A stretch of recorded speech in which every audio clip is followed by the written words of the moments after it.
Какво ще правим във Варна? Ти, следващото предава си. В принцип този трип за малко стане с ебати фалстак. Дигам капака, гледам шилка насекане. Звъним на Тедо от подкаст. Тото и Варна е чек. Айде, welcome. Това ще е дума за следващите колко? 5-6 дена. Айде, Саша, искам нещо фенси за YouTube. Дай.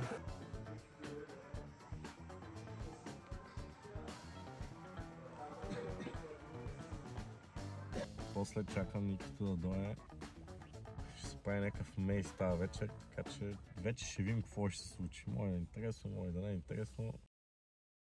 Щом клипа почва от колата, познайте какво, ще има влог. Днеска е петък, 12 без 10 и тръгвам към Варна. Отивам на един семинар на нашия клуб по BJJ Шидо Бруно Бастос, като там съм още 5-6 дни. Явно четвъртък се връщам. Айде газ! Какво ще правим във Варна? Аз казах вече, че има семинар, но освен това, преди да съм видя малко с приятели, ползва и за на точка моя едитър, който обаче е пълен педал, защото ми вика брат, викам аз в варненския влог, вика, искам да се появявам. Така че Ники, следващен педал си. Видим един друг приятел Калата, с който се бях запознал на едно AGP състезание в Бургас преди 2 години, мисля, че беше. Тогава също всеки път, в който някой е в София или във Варна, винаги се виждаме.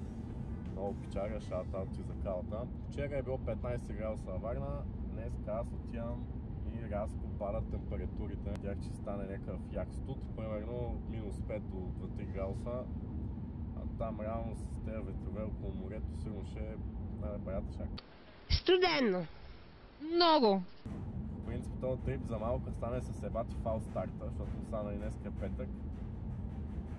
Вторник или понеделник, вторник всъщност беше Иванов ден, ако не се бъркам. И отиваме на имен ден на брат ми на жена му. Имаме едно кричме, да май викам, аз съм с колата, ти ако искаш си пини, нали? И естествено какво става, сещам се, че колата е много мръсна. И решавам, дай ще ходя да сипа малко дизел и да измия колата. Обаче какво става? Тъмън оставам колата, примерно там в бензиностанцията, не?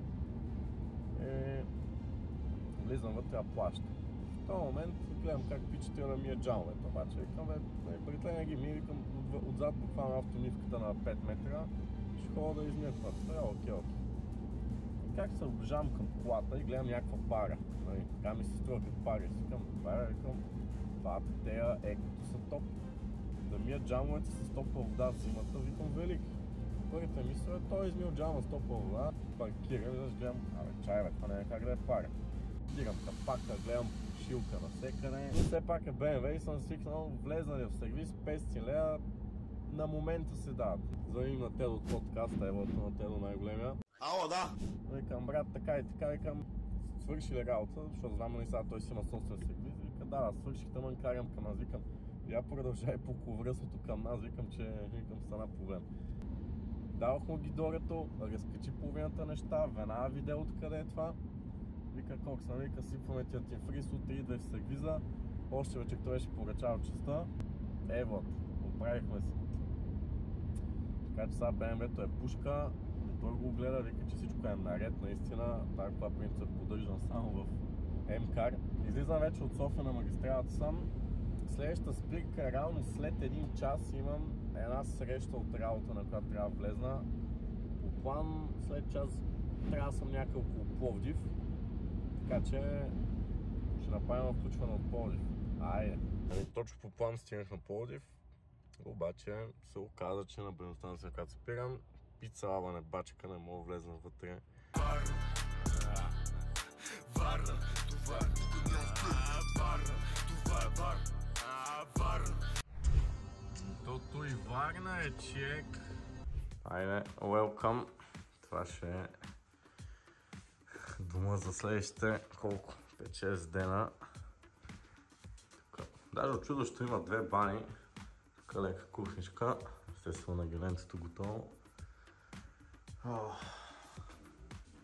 На мене вече убит от 6 часа път. Дайте седна на плафи. Сега слушайте какво ми беше премежето едни 30-40 минути. Естествено се оказа, че това, което съм гледал в Airbnb, не е било зелената зона, е било някаква друга зона. И съм взел Airbnb, което няма паркинг.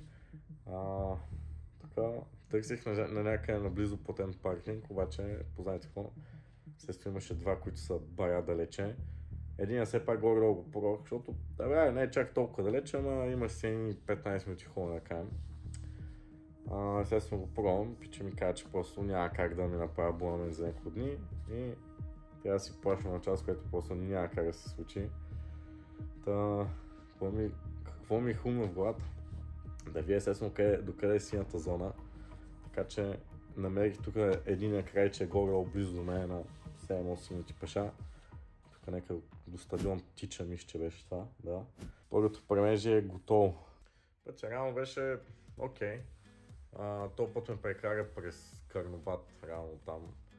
Като минахме и през Тракия, после там към Шумен и даже доста малък разход ми даде. Карах първо да речем с съобразената скорост за магистрали плюс-минус 20 и разходът беше доста приличен. Сега съм скапан, тегла един душ, почива малко и после ще се излиза малко по живот. Днеска все пак е петък вечер. Какво ни чака идните дни?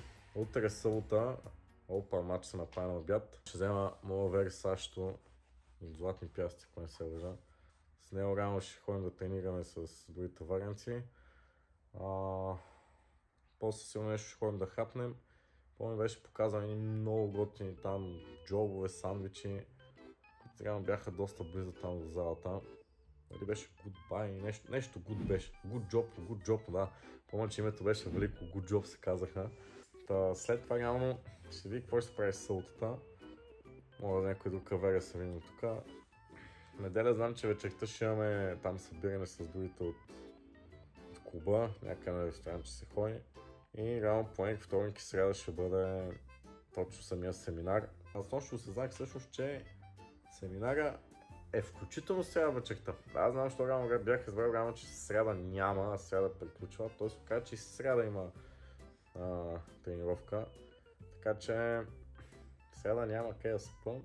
Ще трябва да видя при някой приятелче, който означава, че ще спусне епизода на подкаста, но те ще справят момчетата.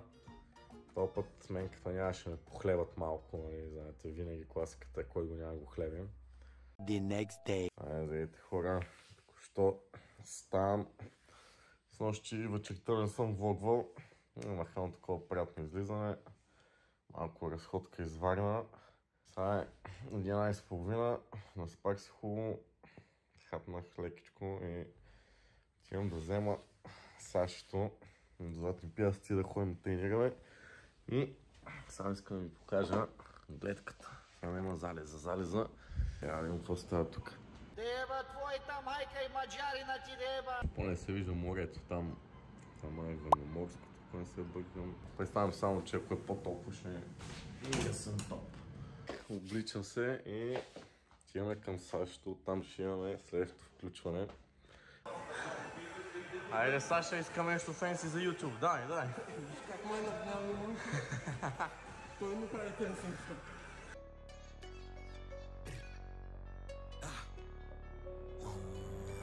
Като почваш, че се смеят, после завиждат. Кръв ще пролеят, тея дето ни обиждат. И за братята ми знай, малко на брой са. Веднъж като започнем, после няма успокой се. Като почваш, че се смеят, после завиждат.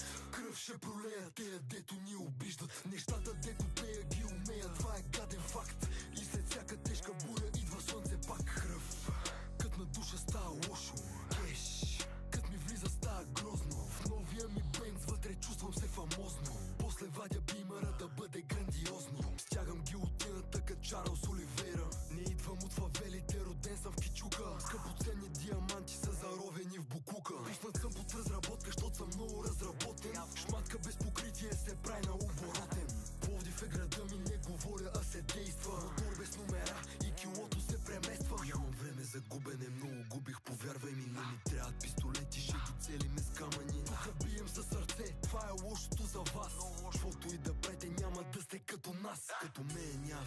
вика тебе няма втора. Трябва да се притесняваш, като тихо ти говоря. Нещата дето правя са директно за затвора. На балъците очите няма пак да ги отворя. Като почваш ти се смеят, после завиждат. Кръв ще пролеят, тея дето ни обиждат. И за братята ми знай, малко на брой са. Веднъж като започнем, после няма успокой се. Като почваш ти се смеят, после завиждат.